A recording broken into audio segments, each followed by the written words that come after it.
Okay, सो Jharkhand APO के minor act के syllabus में you have arms act 1959।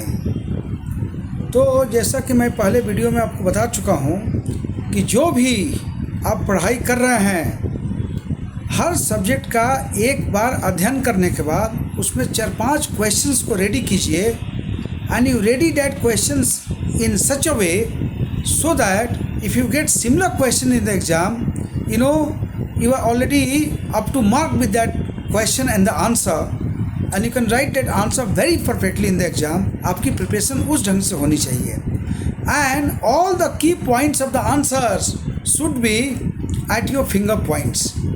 So मैं प्रीवियस वीडियो में आपको बता चुका हूँ कि फॉरेस्ट एक्ट में कौन कौन से मिनिमम क्वेश्चंस आपको तैयारी करना चाहिए।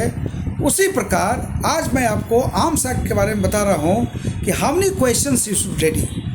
Basically when you study arms act you will come to know, you will have to study the definition of arms, what do you understand by the word arms, what do you understand by the word firearms, and what do you understand by the word ammunition.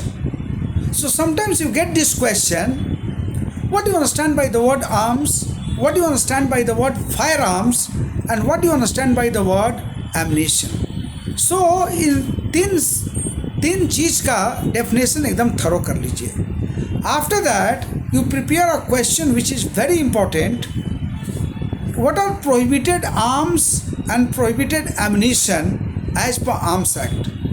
So एक question आता है कि arms act के अनुसार prohibited arms क्या है और prohibited ammunition क्या है. So you have that specific answer in the Arms Act. Please study that thoroughly. Then a very important question which you must study very seriously and very deeply regarding the licensing procedure.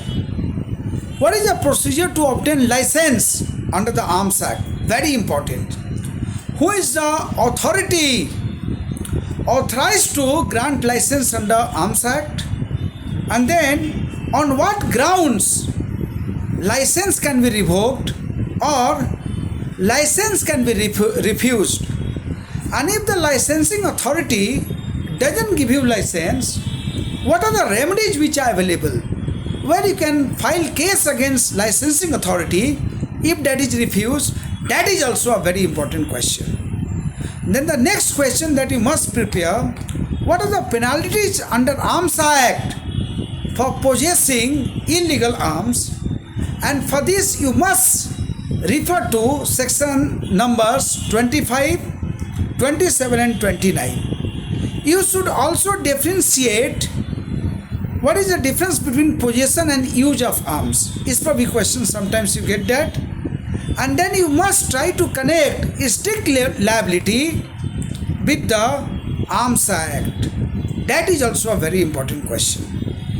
Then the next question is search seizure और arrest कैसे होती है arms act के तहत. ये search seizure और arrest का जो प्रावधान है आर्म्स एक्ट में, what is the connection with search, seizure and arrest in CRPC? That also you must study in detail.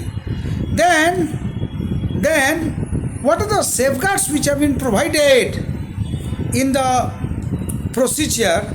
That also you must study in detail. So if you prepare these 4-5 questions, what do you understand by arms, what do you understand by firearms, what do you understand by ammunition, what is the procedure for license, who gives license, on what grounds license can be revoked, and then what are the penalties under Arms Act for possessing prohibited arms and ammunition. Search seizure का क्या procedure है, ये 4-5 questions minimum आपको arms act से तैयारी कर लेना चाहिए.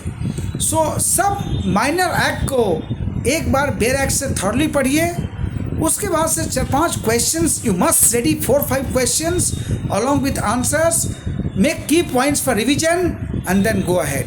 Try to give illustrations in each and every answer and try to give some case laws in each and every answer, and that will suffice your preparation as far as minor act is concerned. Thank you so much.